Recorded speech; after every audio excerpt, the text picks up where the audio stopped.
37:4. Tomen sus lugares, por favor.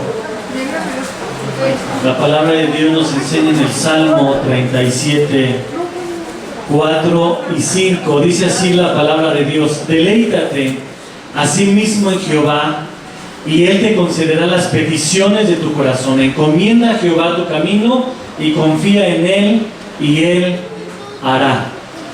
Este texto del versículo 4 muchas veces es malinterpretado porque solamente leen la segunda parte del versículo donde dice: y Él te concederá las peticiones de tu corazón. ¿Cómo es el corazón, hermanos? Dice la palabra de Dios que es engañoso y perverso y es malo el corazón. Pero fíjense lo que dice la primera parte del versículo 4: deleítate a sí mismo en Jehová. Cuando una persona se deleita en el Señor, cuando se goza en el Señor, cuando busca al Señor, cuando se humilla delante de Dios, cuando tiene esa relación con Dios, ¿qué va a pasar en el corazón? Hay un cambio. Y ese cambio precisamente es que va a buscar las cosas de Dios. Entonces, ¿qué va a haber en el corazón? Gozarse en el Señor. Y es donde se cumple y se concederá las peticiones de tu corazón. Cuando nosotros nos gozamos en Dios de esa manera, entonces nuestro corazón, las peticiones de nuestro corazón va a ser ¿qué? Agradar a Dios. Algo bien diferente. No va a conceder: Señor, quiero un Ferrari, quiero esto, quiero lo otro. Posiblemente sí, ¿no? Pero ese no es el objetivo de Dios para sus hijos. Es deleitarse con Él, es comunicarse con Él, es esa relación, esa unión con Cristo íntimo. Vamos a gozarnos, hermanos. Bienvenidos cada uno de ustedes. Vamos a ponernos de pie para alabar a nuestro Señor y decir: vamos a deleitarnos con Cristo.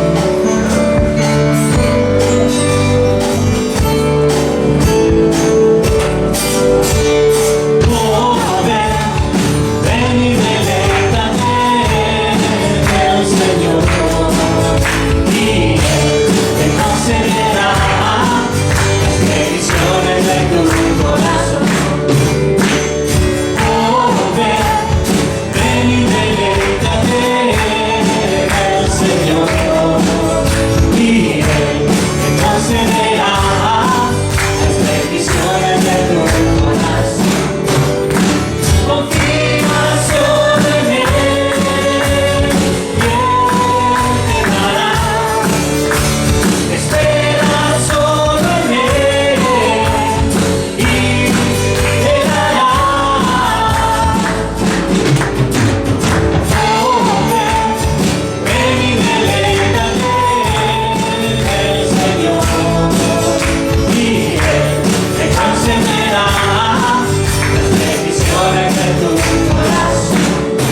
enseña que estábamos ciegos, estábamos perdidos, estábamos sin rumbo.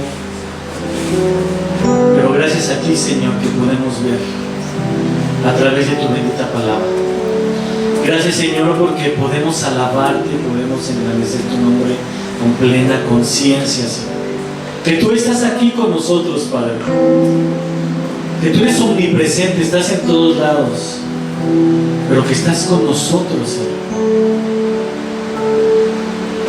Gracias, Dios, porque tú vas moldeando nuestras vidas a pesar de las caídas que tenemos, a pesar de que no somos seres perfectos, pero tú nos vas moldeando, Señor, como una vasija.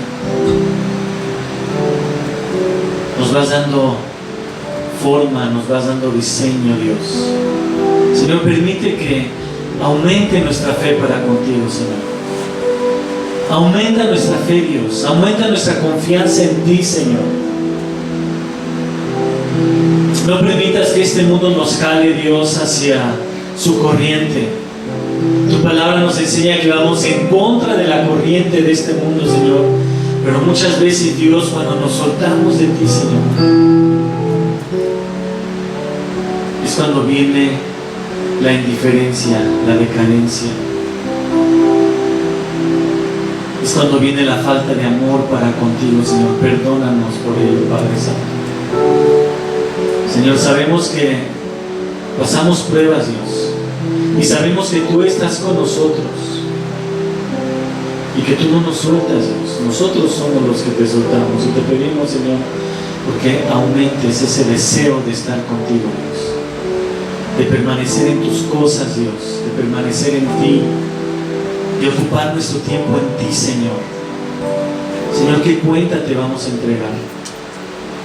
Anima nuestros corazones, bendito Dios. No hay hacia dónde movernos, Señor. Tú eres la roca fiel, la roca eterna, el único Dios verdadero. Gracias, Señor, porque podemos confiar en ti.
roca eterna, el que viene de lo alto, principal piedra angular, la palabra viva, el Cordero de Dios que quita el pecado del mundo, el Salvador y Redentor, el Cristo incomparable.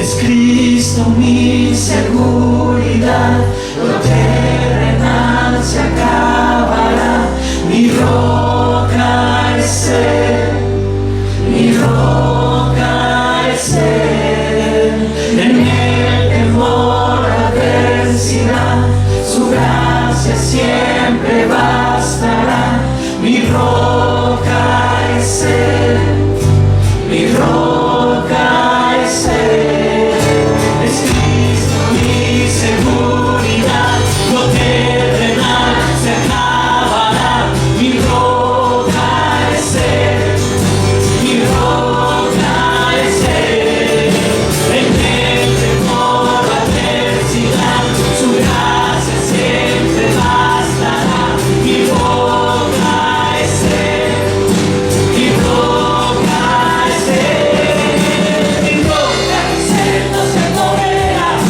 mi roca es Él, su palabra siempre es fiel, mi roca es Él, no se moverá, mi roca es Él, su palabra siempre es fiel, mi roca es Jesucristo.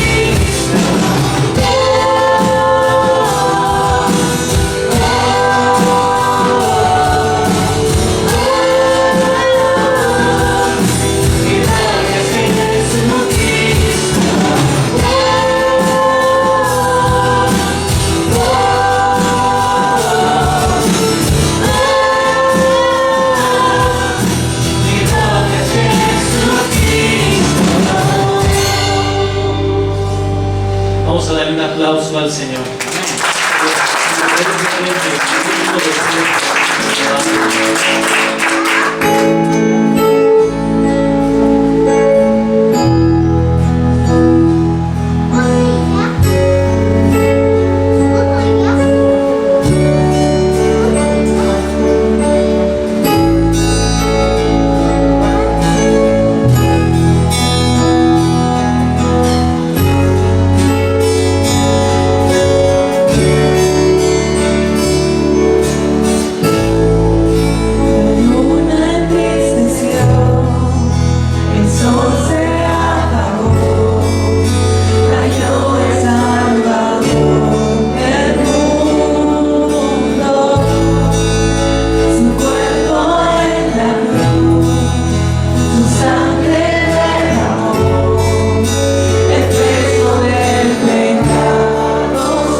Señor está vivo y está con nosotros. Gracias a Dios. Pueden tomar asiento.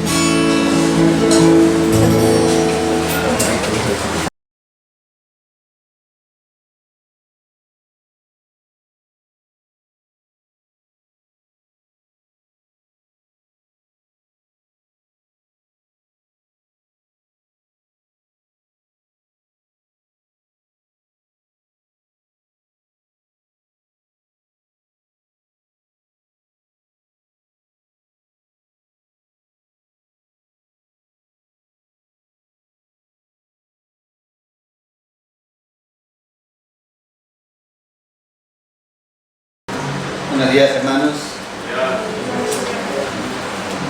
Me gusta estar con ustedes esta mañana y alabar al Señor. Aún todavía todo esto no es perfecto, pero un día estaremos ante su presencia donde todo será perfecto. Amén. Y vamos a continuar con nuestra serie en esta primera carta de Juan. La semana perdido. Ok, la semana pasada estuve predicando en la iglesia Fuente de Redención, una iglesia hermana en la alcaldía de Iztapalapa, cerca del Metro Constitución, y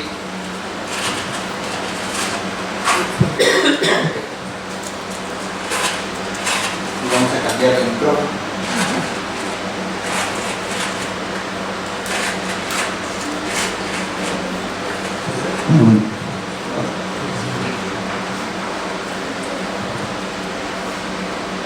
Y sé que estuvieron reflexionando en esa primera sección de esta carta, recordando la importancia de este mensaje y la intención de Juan de escribir esta carta. Y gracias al hermano Elías, que estuvo ayudándonos a entender los diferentes temas, la preocupación de Juan con respecto a la iglesia.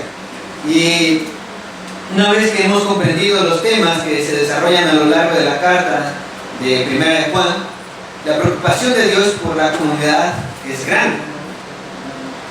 Juan sabe bien que la gente en la iglesia estaba desesperanzada, las relaciones interpersonales de la iglesia no estaban siendo las mejores, empezaron a mirar más hacia afuera que hacia Dios y su plan, y obviamente eso ofende a Dios, porque de esa manera es como vive el que está ciego espiritualmente. Entonces, esta carta de Juan nos hace una introspección a nuestro corazón, no solamente en lo que decimos creer, sino que en aquello que estamos haciendo. Y si yo te preguntara, ¿cuál es el plan de Dios para la humanidad? ¿Tú qué dirías? Pero hablen fuerte porque no los escucho con el cubrebocas. No se preocupen. La salvación, ok. ¿Cuál es el plan de Dios para nosotros? Bueno, que nos relacionemos con Él. Y que vivamos con Él adorándole. Esa es la plenitud y el gozo de Dios. Glorificarse a sí mismo. Él no tiene necesidad de nosotros. Él es suficiente en sí mismo. Y nos creó para compartir su gloria y que nosotros adoremos y disfrutemos esa relación que hay con Él, que Él tiene en sí mismo. No hay nada más alto o por encima de Él, no hay nada más grande, poderoso y sustentador que Él. Y en esta relación con Él hemos sido invitados tú y yo a ese deleite por sí mismo en Cristo Jesús. Por lo tanto, oremos para que nuestro gozo sea completo en Cristo. Amado Dios, en esta mañana te damos gracias porque nos das la oportunidad de venir a ese lugar y escuchar tu palabra. Señor, pedimos que tú nos llenes de gozo con tu mensaje, aclara nuestros pensamientos, trae paz y convicción a nuestros corazones y revélanos, Señor, tu mensaje. Habla tú en nuestras vidas. Te lo rogamos por Cristo Jesús. Amén. Si hay algo que debemos de entender con nuestro pasaje, que estaremos viendo hoy desde el versículo 5 al versículo 10, es que si decimos una cosa pero hacemos lo contrario, estamos en serios problemas. Aquí no me ha sucedido que hay personas que te dicen que les caes muy bien, que tú eres una gran persona, que tú eres alguien bueno para su vida, que eres alguien admirable, y de repente te enteras que esa persona anda hablando mal de ti. ¿Qué pasa en tu mente? ¿Qué pasa en tu corazón? Tristeza, ¿ok? ¿Qué más? Decepción, ¿ok? ¿Y por qué? Porque sabemos que eso es hipocresía. Y a veces decimos que amamos a Dios, pero que no nos pongan a estar con otros, porque ahí es algo que ya no quiero vivir, ya no quiero hacerlo, ya no quiero realizar. Necesitamos cambiar esa mentalidad y gracias a Dios, porque podemos ser limpios de ello por la sangre de Cristo Jesús.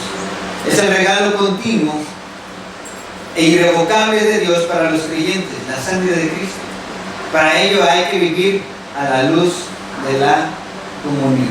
Y ese es el primer punto, vivir a la luz de la comunión. Primera de Juan, versículos del 5 al 17 de este primer capítulo, que dice de esta manera: este es el mensaje que hemos oído de Él y os anunciamos. ¿Cuál es ese mensaje? Dios es luz y no hay ninguna tinieblas en Él. Si decimos que tenemos comunión con Él y andamos en tinieblas, mentimos y no practicamos la verdad. Pero si andamos en luz, como Él está en luz, tenemos comunión unos con otros, y la sangre de Jesucristo, su Hijo, nos limpia de todo pecado. Amén. Ok, algo que tenemos que poner mucha atención es a la luz. ¿Qué es la luz?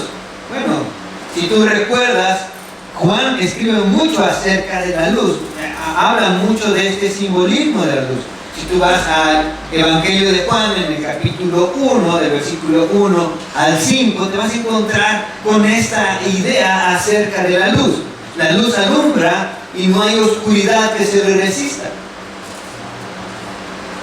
Por donde va pasando la luz, todo se ilumina, eso decimos.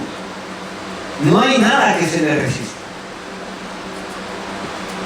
Por donde pasa la luz, la oscuridad desaparece. Y ese es el mensaje que está repitiendo Juan, tanto de su evangelio como en esta primera carta. Está repitiendo: el Señor es la luz.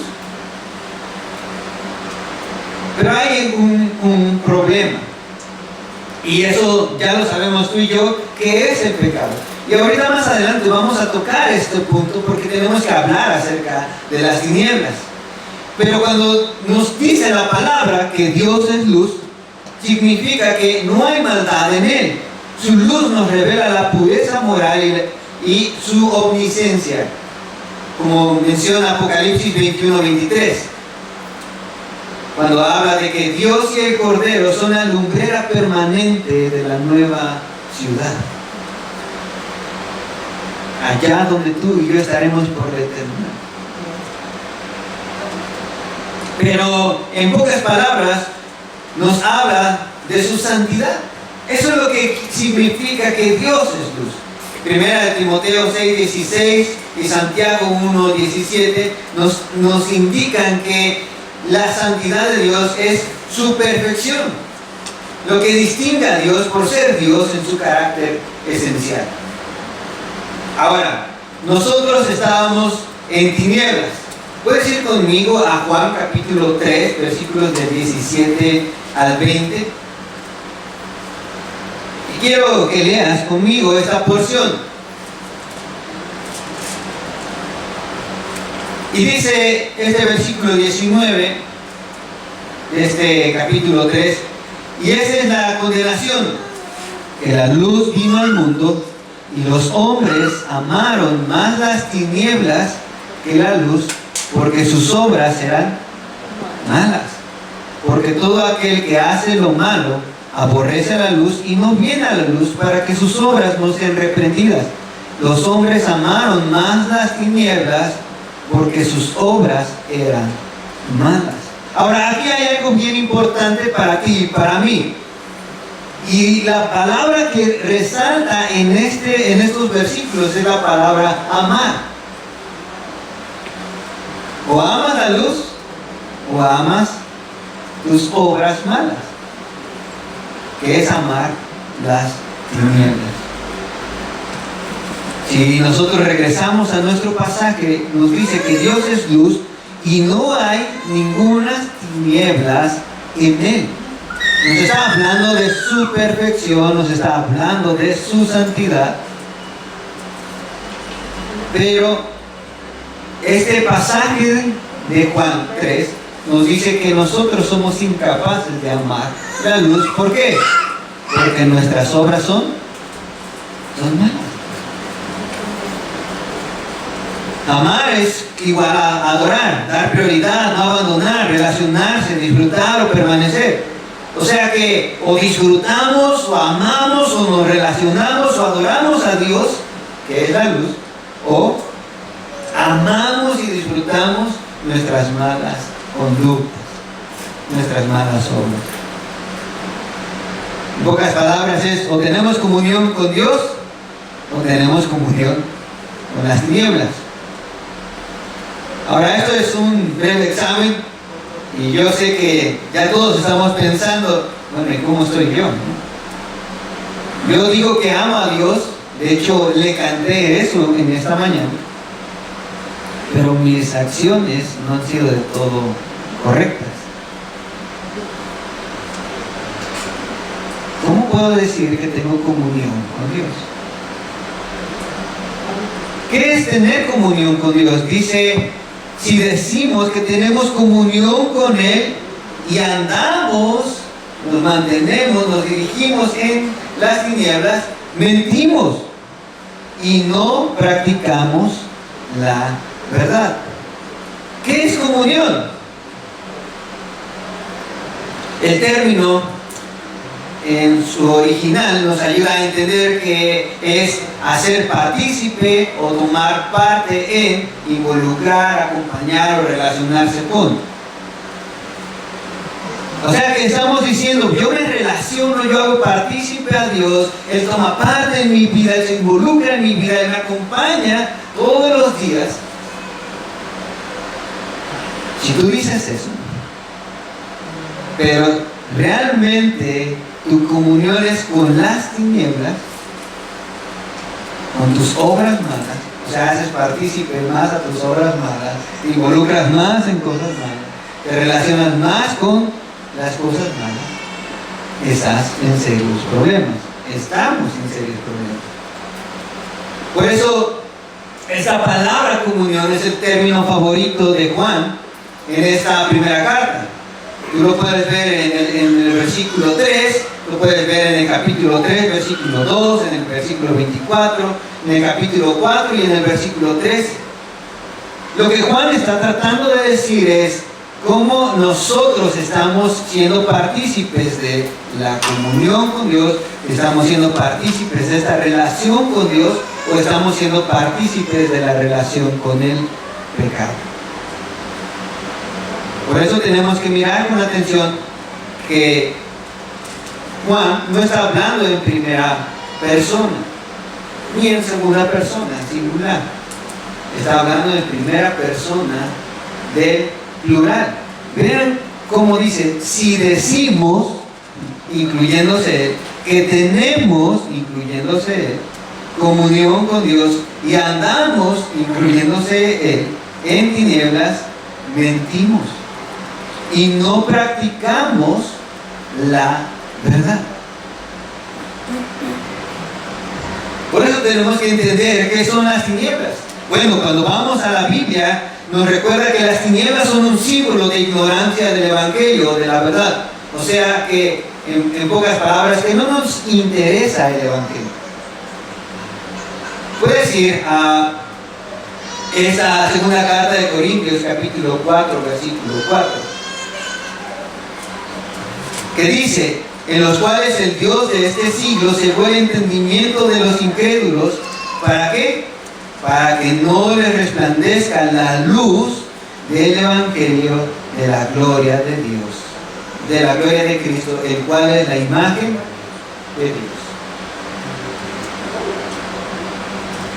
Las tinieblas son símbolo de ignorar por completo el mensaje del Evangelio. O sea que aquellas personas que están dedicando su vida a portarse bien para llegar a Dios, están ignorando el Evangelio, están rechazando el Evangelio, por lo tanto viven en tinieblas.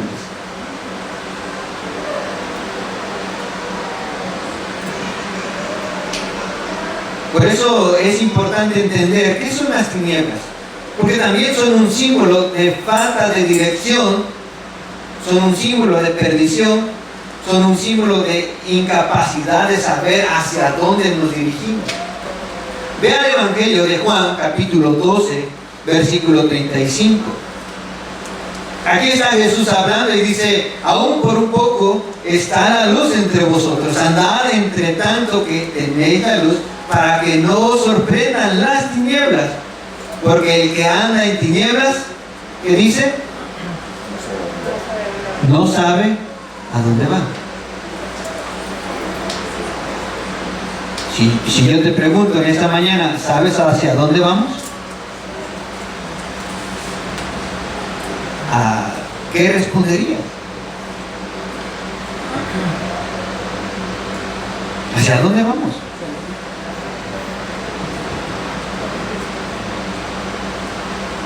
El versículo 36 dice: entre tanto que tenéis la luz, creed en la luz para que seáis hijos ¿de qué? De la luz. En pocas palabras, andar en tinieblas es vivir en pecado, vivir perdido, vivir menospreciando el Evangelio de la gloria de Cristo. Eso es pecado. Menospreciar a Jesús, tener por muy poco su poder, ignorar su amor y gracia, tratarlo como un amuleto o como una estatua que de vez en cuando te acuerdas de él. Eso es pecado. La palabra de Dios nos recuerda que cuando no atesoramos sus mandamientos, cuando no obedecemos sus mandamientos, nosotros estamos desechando toda relación con él. No estamos haciendo partícipe a Dios en nuestras vidas. Cuando su hermosura no es admirada, cuando su iglesia no es amada, eso es pecado y es estar en tinieblas. Y ese es el punto de Juan en esa carta. Recuerda, todos los hermanos estaban desesperanzados, las relaciones entre los hermanos no andaban del todo bien. Había falsas enseñanzas que habían llegado a la iglesia y la gente se empezaba a enfriar.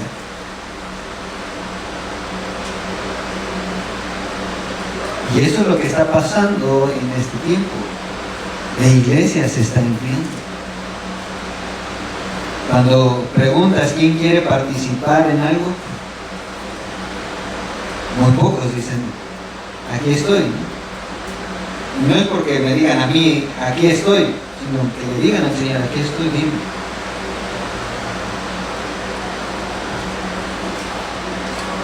Tenemos grandes expectativas de lo que debe de hacer la iglesia,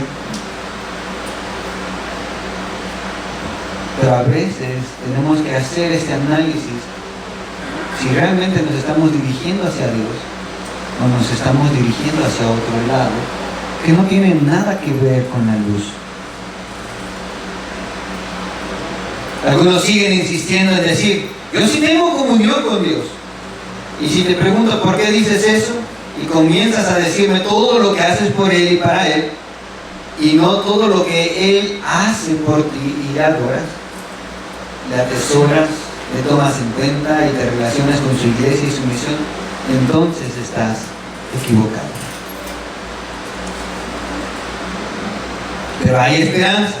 Así como se menciona en el segundo libro de Samuel, capítulo 22, versículo 29, que dice: tú encenderás mi lámpara, Jehová mi Dios alumbrará mis tinieblas.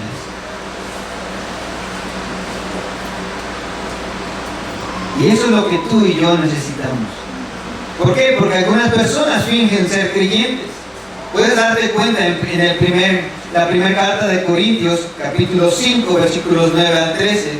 Puedes ir allá junto conmigo e ir subrayando estas pequeñas porciones que nos enseñan a distinguir dónde está nuestro corazón. Y dice: en mi carta les escribí que no anduvieran en compañía de personas inmorales. Y vean la aclaración que hace Pablo. No me refería a la gente inmoral de este mundo, o a los codiciosos y estafadores, o a idólatras, porque entonces tendrían ustedes que salirse del mundo, sino que en efecto les escribí que no anduvieran en compañía de ninguno que, llamándose hermano, es una persona inmoral, avaro, idólatra, o difamador, borracho, estafador. Con esa persona ni siquiera coman. Pues, ¿por qué de juzgar a los de afuera? ¿No juzgan ustedes a los que están dentro de la iglesia? Pero Dios juzga a los que están afuera. Expulsen al malvado de entre ustedes. ¿Qué tal esta porción de la Escritura? ¿No es algo dura? Por eso tenemos que tomar muy en serio lo que son las tinieblas, lo que es el pecado. Y dentro de la iglesia no podemos permitir que haya comunión con las tinieblas, que la gente esté viviendo de esa manera, en idolatría, en borracheras. No podemos permitir que eso suceda.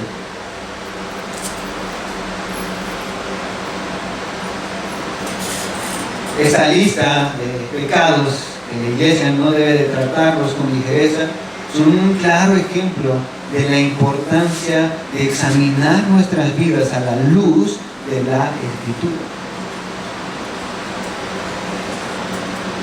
¿Por qué? Porque esa alma se va a ir al infierno si sigue mintiendo de que es creyente nada más porque lo dice.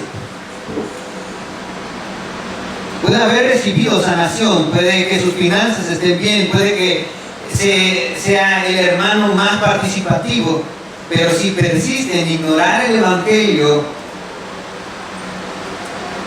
si persiste en ignorar a Dios y si persiste en menospreciar a Dios por amar el vicio, por amar aquel pecado, esa persona puede terminar perdida. Esto es lo que nos enseña este pasaje. Y no practicamos la verdad. Nos mentimos y no practicamos la verdad. Pero hay algo en el versículo 7. Pero si andamos en luz, como Él está en luz, tenemos comunión unos con otros, y la sangre de Jesucristo, su Hijo, nos limpia de todo pecado. O sea que el que se relaciona con Dios se relaciona con sus hermanos, con la familia, y a su vez Dios se relaciona con estas personas. Recuerda, Dios es luz y no hay tinieblas en Él. Lo que el idioma original quiere mostrarnos es, si decimos que nos relacionamos con Dios, pero Dios no se relaciona con nosotros, plural, entonces mentimos. ¿Por qué? Porque Dios no puede relacionarse con las tinieblas. Rápidamente mira si haces partícipe a tus hermanos que están a tu derecha.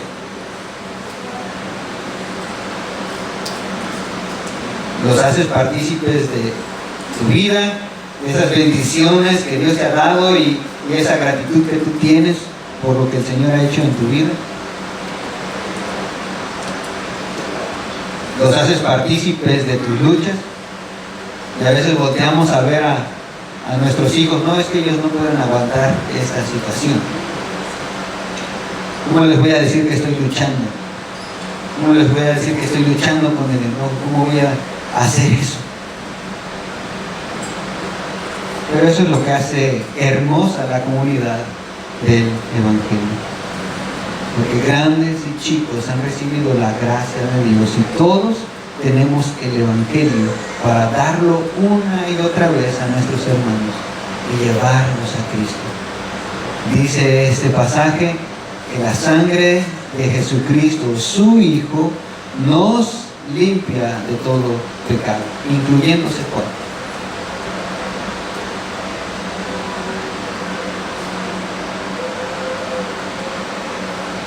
Ve a tus hermanos que están atrás, piensa en ellos, los haces partícipes de la gratitud. Es muy común que cuando hacemos reunión de oración, ¿cuántos quieren venir a la oración?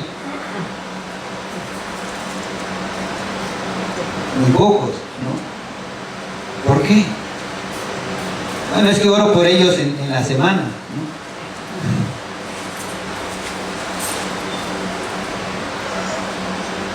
Dice este versículo 7, pero si andamos en luz, como Él está en luz, tenemos que comunión, hacemos partícipes a nuestros hermanos, los unos a los otros. Andar en luz significa que nos vamos a relacionar entre nosotros y que Dios se relaciona con nosotros al andar en luz, al andar acorde a la palabra de Dios. Por eso el cristiano es sensible a la luz, está abierto a tener comunión con otros. Así como Dios se abrió teniendo comunión con nosotros, pecadores, por medio de Cristo, así también tú y yo tenemos esa oportunidad de abrirnos y tener comunión con los demás por la sangre de Cristo Jesús. Cristo es la clave. Por eso dice, y la sangre de Jesucristo su Hijo nos limpia de todo pecado.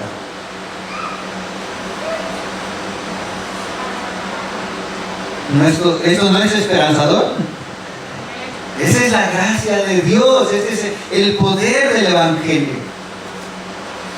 Por eso nos dice que aunado a ser limpios, debemos de tener esta coinonía. Cristo nos limpia de toda ofensa directa a Dios. Y así también nos limpia de las ofensas que cometemos hacia nuestros hermanos. Si tú no te has preocupado por tus hermanos, tienes esperanza en Cristo para hacerlo. Relaciónate con tus hermanos. Participa en esos grupos en casa.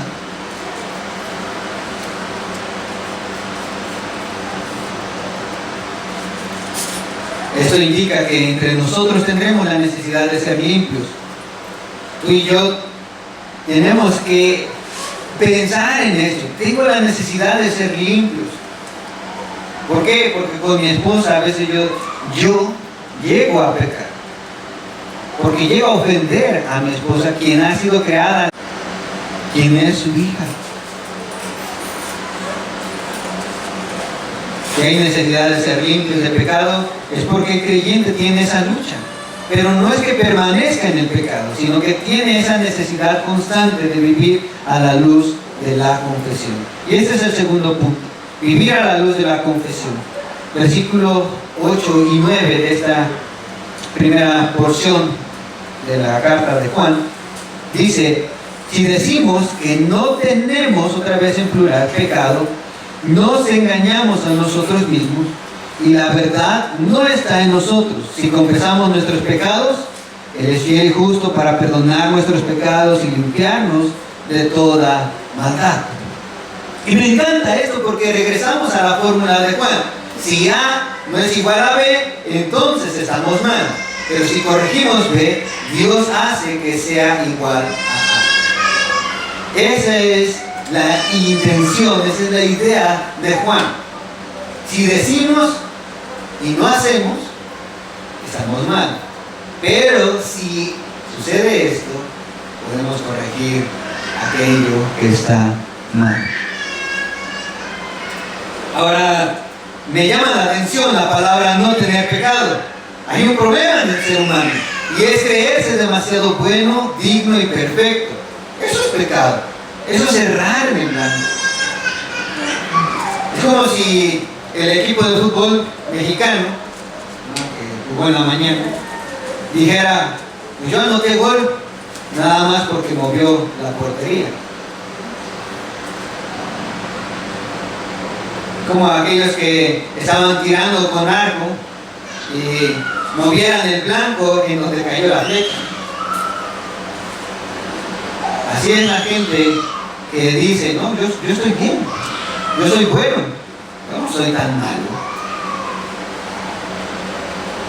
Muchas personas piensan que Dios quiere toda la atención y que jamás se interesa genuinamente por nosotros, pero todo esto termina cuando miramos el Evangelio, y es aquí donde nos muestra una vez más que necesitamos reconocer y creer el Evangelio, porque decimos que no tenemos pecado, decimos que andamos bien, decimos que no tenemos necesidad de salvación.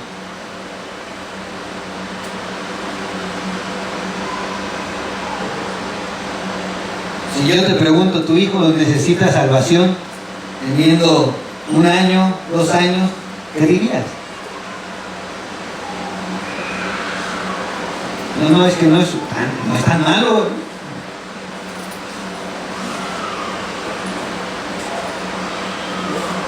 Pero la Escritura nos enseña que todos somos malos. A Dios gracias por su bondad y misericordia.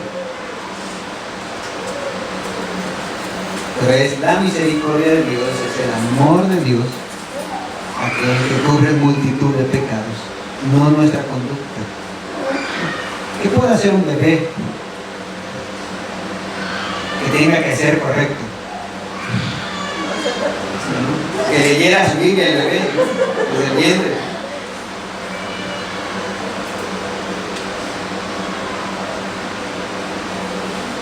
Pero es la gracia, el amor de Dios. Muchos en esa época en la que se está escribiendo esta carta de Juan, al igual que la nuestra, piensan que pueden vivir ordenadamente sin ofender a nadie, sin la necesidad de un Dios que les diga cómo deben de hacerlo. Ese era el problema en ese tiempo, y también es nuestro problema hoy en día. El problema de esa época y la nuestra es que tratamos de disfrazar nuestro pecado con buenas acciones. Decimos que amamos a Dios, pero con nuestras acciones lo negamos. Con esa falsa idea de: soy mejor que este hermano, soy mejor que mi esposa, soy mejor que mi hijo, soy mejor que mi papá, soy mejor que mi hermano, soy mejor que...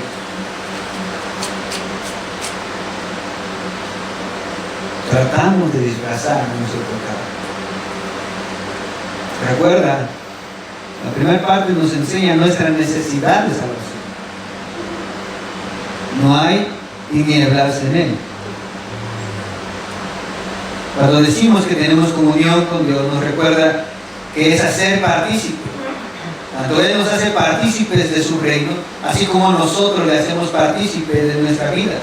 Le pedimos consejo, le buscamos, le amamos, le servimos, le adoramos, etc.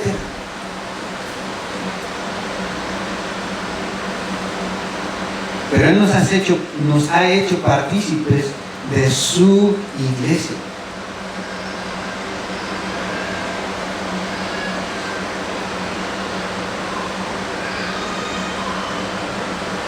En pocas palabras, esta porción nos enseña que no estamos libres del pecado. Y espero que estés de acuerdo conmigo. Por lo tanto, no podemos fingir que vamos por la vida como si siempre anduviéramos bien, como si no tuviéramos lucha. Nuestros grupos en casa, GCD en casa, tiene como propósito que con nuestros hermanos nos ayudemos y nos cuidemos y nos apoyemos espiritualmente. No solamente estoy hablando de oración. Y esa es la intención. ¿Por qué? Porque tú y yo estamos viendo la gravedad. La consecuencia es que nos engañamos a nosotros, y no solo eso, la verdad no está en nosotros. Esto tiene que llamar nuestra atención. Reconocer que tenemos pecado significa que entendemos la gravedad de nuestro mal. Reconocemos nuestro potencial de pecar. Esa es la idea. No solo de ofender a los que amamos, sino que tú y yo somos capaces de ofender a Dios en todo. Y eso es algo que tenemos que reconocer. Esto nos habla de aquellos que dicen, yo no lucho tanto con el enojo. El enojo no me preocupa. Pero el que vive a la luz de la verdad entiende por la gracia de Dios que tú puedes controlar tu enojo. Pero es por su gracia. No porque no luches tanto con eso.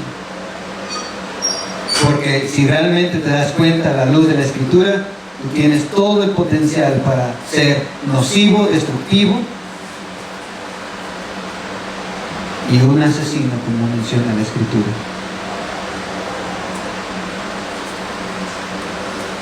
Porque algunos no reconocen sus luchas y otros miran a los demás. Bueno, mi lucha no es tan grave como la lucha de ese hermano, ¿no? Como si ellos no ofendieran tanto a Dios. Por eso el Evangelio es importante, porque nos hace conscientes de nuestra condición en este cuerpo de carne. Somos capaces de ser destructivos, infieles, deshonestos, mentirosos, chismosos, indiferentes. No solamente con nuestros semejantes, no solamente somos chismosos e infieles con nuestros hijos. No solamente lo hacemos con la iglesia, sino que lo hacemos directamente a Dios. Por eso necesitamos la ayuda de Dios. Y la ayuda de Dios viene en la siguiente condición. Si confesamos, plural, ¿verdad?, nuestros pecados, en plural, Él es fiel y justo para perdonar nuestros pecados y limpiarnos de toda maldad. Jesús es nuestra ayuda. La idea en el original que quiere transmitir Juan es: si confesamos nuestros pecados, Él perdonará los pecados que confesemos y además nos limpiará de toda maldad. ¿Recuerdas la preocupación de Job que tenía por sus hijos? ¿Por qué ofrecía tantos holocaustos? Por si acaso alguno de mis hijos pecó hoy.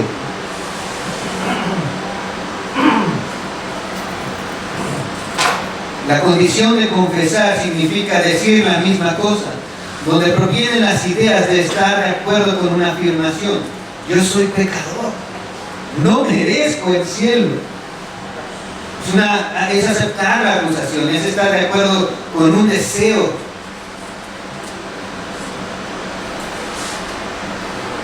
Estar de acuerdo de que deshonro a Dios, de que no le amo lo suficiente, de que a veces es muy difícil.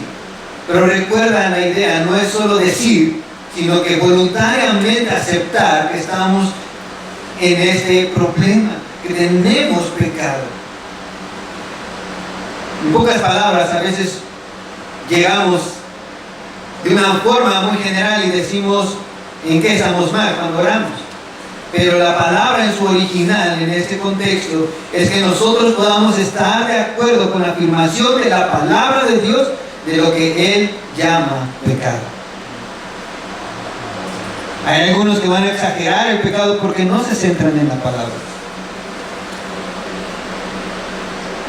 Pero tú y yo, cada vez que estamos leyendo la palabra de Dios, nos vamos a dar cuenta de nuestro mal. En el Evangelio se desarrolla nuestra capacidad de asombro de la santidad de Dios. Cuán santo, cuán grande, cuán preciosa es esa luz inaccesible. Y nos vamos a dar cuenta, vamos a desarrollar esa capacidad de asombro de nuestra maldad tan profunda. Algunos piensan que ir a confesarse es ir a decir lo malo que hicieron sin analizarlo a la luz de la Biblia e ir por un castigo para que se cure esa culpa. Este verso nos dice que pasa cuando entendemos nuestra miseria y nuestra maldad a la luz de las Escrituras. Cuando entendemos eso, es que necesitamos que Dios nos sane, nos perdone, porque a Él fue directamente la ofensa. y por lo tanto necesitamos ser limpios de toda maldad, porque su perdón y limpieza se basan en su carácter fiel y en su justicia. ¿Recuerdas el caso de David cuando pecó con Betsabé, teniendo relaciones con ella, estando ella casada? Mató a su esposo, mintió y muchas cosas más. Ahora el hijo que iba a tener Betsabé de David iba a morir por su maldad. Y entonces escribe este Salmo 51. Ya este Salmo 51 conmigo. Y velo leyendo conmigo. Dice: ten misericordia de mí, oh Dios, debido a tu amor inagotable. A causa de tu gran compasión, borra la mancha de mis pecados. Lávame de la culpa hasta que quede limpio y purifícame de mis pecados, pues reconozco mis rebeliones. Día y noche me persiguen. Contra ti y solo contra ti he pecado. He hecho lo que es malo ante tus ojos. Quedará demostrado que tienes razón en lo que dices y que tu juicio contra mí es justo. Pues soy pecador de nacimiento. Así es, desde el momento en que me concibió mi madre, pero tú deseabas honradez desde el vientre, y aún allí me enseñaba sabiduría. Purifícame de mis pecados y quedaré limpio. Lávame y quedaré más blanco que la nieve. Devuélveme la alegría. Deja que me goce porque me has quebrantado. No sigas mirando mis pecados. Quita la mancha de mi culpa. Crea en mí, oh Dios, un corazón limpio y renueva un espíritu fiel dentro de mí. No me expulses de tu presencia y no me quites tu Espíritu Santo. Restaura en mí la alegría de tu salvación y haz que esté dispuesto a obedecerte. Entonces enseñaré a los rebeldes tus caminos y ellos se volverán a ti. Perdóname por derramar sangre, oh Dios, que salva. Entonces con alegría cantaré de tu perdón. ¿Qué cantas? Nos gusta cantar mucho de bendiciones, ¿no? Pero yo creo que necesitamos recordar constantemente con el cántico la gracia de Dios en Cristo. Hay esperanza en Dios a través de Cristo, amén. Cuando veo a Cristo sé que es seguro su perdón, pero todo eso solo es a través de conocer su palabra. Si la verdad está en nosotros como influencia controladora y motivante, no habrá autoengaño. Recuerda que fuimos rescatados con un propósito: vivir a la luz de la santidad. Y con esto vamos a terminar leyendo el versículo 10 de nuestro capítulo base. Si decimos que no hemos pecado, le hacemos a él mentiroso y su palabra no está en nosotros. Y nuevamente utiliza la palabra. Y está hablando de ese mensaje que recibió. Por eso, para concluir, nuevamente aparece esta frase: si decimos no haber pecado, nuevamente se autoanaliza. ¿Qué tan bueno te crees? ¿Qué tan digno eres? Ahora, ¿por qué tú eres digno para relacionarte con Dios? ¿Por tus méritos? ¿Por tu buena obediencia? Por Cristo, ¿no? Hay una consecuencia, no que dañe a Dios en forma per se, ¿verdad?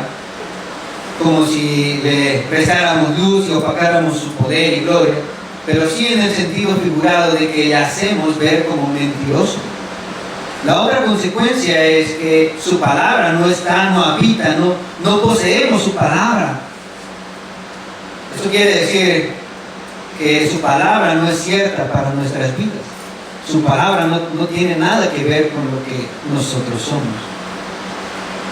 Así de serio es vivir con pecado no confesado, con ese orgullo religioso que menosprecia la necesidad de ser salvo hoy mismo.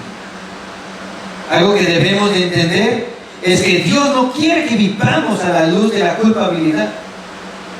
Que sintiendo culpa, entonces nosotros tratemos de portarnos bien. Eso no es buscar a Dios. Dios no busca que nos relacionemos con Él así. Él se relaciona con nosotros por medio de Cristo, y por eso tenemos que exaltar a Cristo. Por eso tenemos que ir constantemente a encontrar a Cristo a través de todas estas páginas de la Biblia. Eso es hacer partícipe a Cristo. Eso es participar con Él. ¿Cómo te ha ido con esa lectura en esa mañana? ¿Es lo último? ¿Es lo primero? ¿Tienes interés de crecer, de aprender? Porque solamente en Cristo es la única manera de que cada letra, cada promesa sea real para nuestra vida. ¿No es hermoso que Dios, sabiendo que pecamos, que menospreciamos la presencia a veces del pecado, aún así Él quiera que nos relacionemos con Él? La condición para que tengamos comunión con Él es ver lo terrible del pecado a la luz de la palabra y lo grande y maravillosa que es la sangre de Jesucristo. Por eso lo vamos a celebrar el próximo domingo. No faltes. La santidad es una verdad y una realidad alcanzable para el creyente.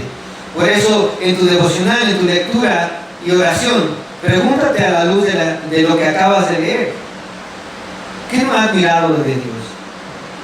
¿Qué no he confiado de lo que dice la palabra? ¿En qué he desobedecido? ¿Cómo he menospreciado su amor? ¿Qué cosas valoro más que al Señor? Confiésalo al Señor y descansa en el perdón que hay en Cristo, y deja que su sangre te limpie, te quite ese pecado. Esa es la verdad que santifica al creyente: recibir perdón de Dios y ser limpio, y ya no haya cargos en contra nuestra. Romanos 8, 29 al 33, lo puedes anotar ahí y leerlo. ¿Quién acusará a los escogidos de Dios? ¿Quién condenará? La santificación nos habla de una constante, ser continuamente perfeccionados, restaurados a la imagen de Dios. Ya no le hacemos mentirosos, sino que le mostramos como realmente Él es. Deja de luchar con el pecado. Dejar de luchar con el pecado es una mentira que influye en nuestro corazón, asesinando nuestra conciencia y apartándonos de la palabra. La palabra nos declara lo que es verdad, y sin santidad nadie verá a Dios. Entonces, ¿qué hago para caminar en santidad? Ve a 1 de Pedro 1:13 al 22, y con esto vamos a cerrar. Que dice: así que piensen con claridad y ejerciten el control propio. Pongan su esperanza ¿en qué? En la salvación inmerecida que recibirán cuando Jesucristo sea revelado al mundo. Por lo tanto, vivan como hijos obedientes de Dios.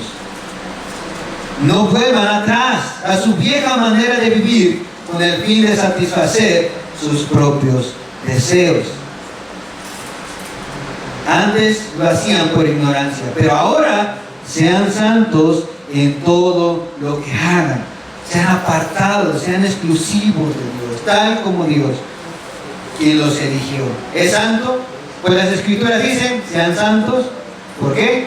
Porque yo soy santo. Recuerden que el Padre Celestial, a quien ustedes oran, no tiene favoritos. Él juzgará a los que o los recompensará según lo que hagan. Así que tienen que vivir ¿con qué? Con un reverente temor de Él, mientras sean extranjeros en la tierra. Pues ustedes saben que Dios pagó un rescate para salvarlos de la vida vacía que heredaron de sus antepasados. Y el rescate que Él pagó no consistió simplemente en oro o plata, sino que fue la preciosa sangre de Cristo, el Cordero de Dios, que no tiene pecado ni mancha. Dios lo eligió como el rescate por ustedes, mucho antes de que comenzara el mundo, pero ahora Él lo ha revelado a ustedes en los últimos días. Y podamos seguir, pero concluimos pues, ¿qué dices y qué haces? El pecado es algo serio porque Dios no tiene comunión con las tinieblas.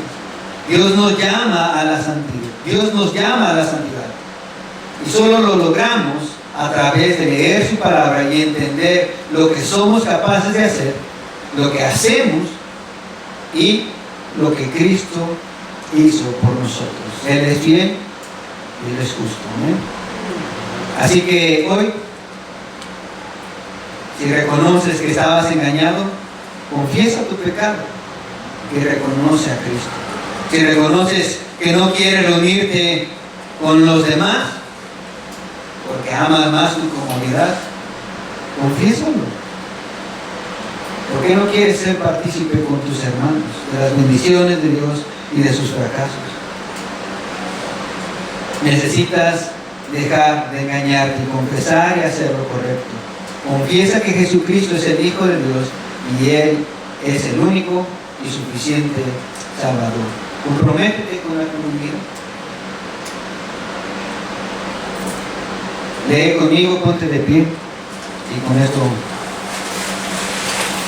cerramos en lugar de la oración.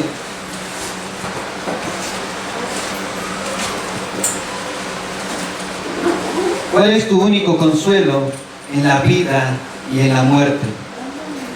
Leemos todos juntos. Que yo, en cuerpo y alma, tanto en la vida como en la muerte, no me pertenezco a mí mismo, sino a mi fiel Salvador Jesucristo, quien con su preciosa sangre ha hecho una satisfacción completa por todos mis pecados y me ha librado de todo el poder del diablo. Además, Él me preserva de tal forma que, sin la voluntad de mi Padre Celestial, no puede caer ni un cabello de mi cabeza. Sí, todas las cosas deben servir para mi salvación.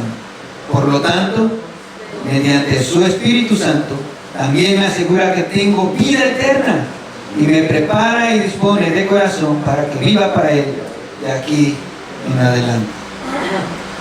¿Cuántas cosas necesitas saber para que, gozando de este consuelo, puedas vivir y morir felizmente? 3. La primera, cuán grandes son mis pecados y mi miseria.